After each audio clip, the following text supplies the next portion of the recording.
Si la France ne parle pas encore officiellement de seconde vague, elle est indiscutablement confrontée à un rebond épidémique avec plus de 55 000 nouveaux cas de contamination enregistrés en une semaine.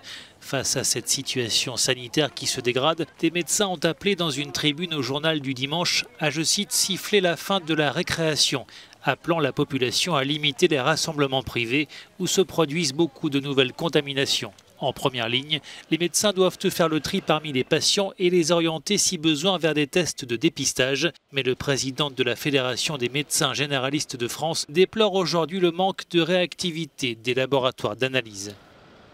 On devrait avoir le résultat des tests dans les 24 heures. On devrait pouvoir faire tester les gens dans la journée et avoir les résultats dans les 12 ou dans les 24 heures. Or, malheureusement, ça n'est pas le cas. Bien souvent, c'est entre 5 et 7 jours.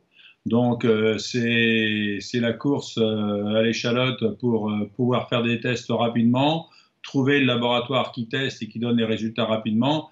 Or, actuellement, c'est très, très difficile justement d'avoir ces tests. Et c'est ce qui permettrait de contenir l'épidémie si on pouvait isoler rapidement les cas contacts positifs.